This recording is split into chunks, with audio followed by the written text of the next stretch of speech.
Naisip nyo na ba? Paano kaya kung hindi kailanmang nagkaroon ng kasalanan? Ano kayang itsura ng mundo natin ngayon? Yan ang isang malalim na tanong na susubukan nating pagnilayan ngayon. Para masimulan yan, kailangan nating balikan yung pinakaunang pagsuway. Ito yung tanong, kung si Helel o si Lucifer ay hindi nagkasala, magkakatawang tao pa rin kaya ang Diyos?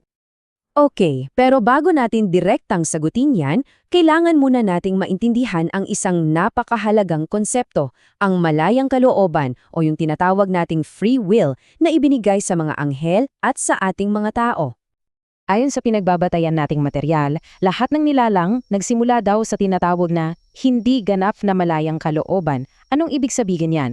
Well, may kalayaan silang pumili, oo, pero dahil hindi pa perpetko, kasama sa kalayaan na yon, yung posibilidad na magkasala. So, makikita natin dito na parang isang journey yan, di ba?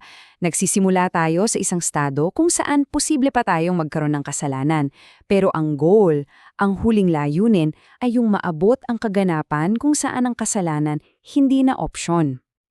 At ito yung pinaka-crucial na punto.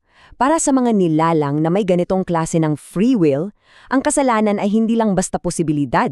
Ito ay isang bagay na nakatakdang mangyari. Parang isang step sa isang mas malaki pang plano. So, kung hindi pala talaga maiiwasan ang kasalanan, ano naman ang solusyon ng Diyos? Well, dyan na pumapasok yung papel ng krus. Sinasabi dito na yung pagbagsak ni Helel at Adan, hindi yun isang aksidente o isang pagkakamali sa plano. Bagkus, ito mismo yung ginamit ng Diyos para maisakatuparan yung isang plano na matagal nang nakahanda, ang plano ng krus. At tingnan nyo, ang krus pala ay hindi lang tungkol sa pagtubos sa kasalanan. Napakarami niyang layunin.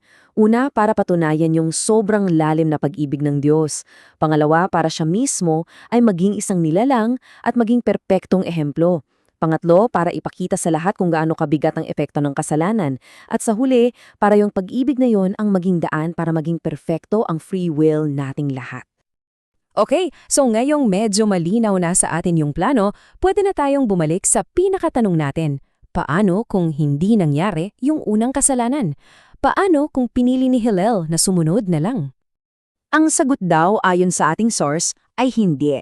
Kung hindi nagkasala si Hillel, hindi sana kakailanganin ang krus. Pero, hindi ibig sabihin nun na yung buong plano ng Diyos ay masisira. May iba pa siyang paraan. May dalawang posibleng senaryo raw. Una, baka may ibang paraan ng Diyos na hindi natin alam para patunayan pa rin ang kanyang pag-ibig at gawing perfecto ang free will. O pangalawa, at ito yung mas interesting, pwede siyang maglagay ng ibang nilalang sa pwesto ni Hillel, isang nilalang na alam na niya in advance na siguradong magkakasala para lang matuloy yung original na plano ng krus. At alam nyo, lahat ng ito, pinapakita lang niya yung napakalaking pagkakaiba ng pananaw ng Diyos sa panahon kumpara sa kung paano natin ito nararanasan bilang mga nilalang. Kasi para sa atin, 'di ba, ang buhay ay parang isang tuwid na linya. May simula, may gitna, may wakas. Sunod-sunod ang mga pangyayari. Pero para sa Diyos na nasa labas ng konsepto ng panahon, nakikita niya ang buong timeline ng sabay-sabay. So yung para sa atin na isang reaksyon sa isang pangyayari, para sa Kanya, parte na talaga yon ng orihinal na disenyo. Kaya naman, yung pagpili kina Hillel at Adan para sa kanilang mga papel ay hindi random o tsamba. Sila mismo yung pinili dahil alam na ng Diyos kung ano ang magiging desisyon nila at yung mga desisyong yon ang magsisilbing susi para mabuksan yung daan para sa plano ng krus. At sa huli, eto yung paalala sa atin. Bilang mga nilalang na nakakulong sa agos ng panahon, may mga aspeto talaga ng plano ng Diyos na hinding-hindi natin kayang lubusang maunawaan. May mga misteryo na para lamang sa Kanya. Kaya ito yung iiwan kong tanong sa inyo. Kung ang lahat pala ay bahagi ng isang mas malaki at nakatakdang plano, ano ngayon ang tunay na halaga at kahulugan ng bawat pagpili na ginagawa mo sa iyong buhay? Isang bagay na sulit pagnilayan.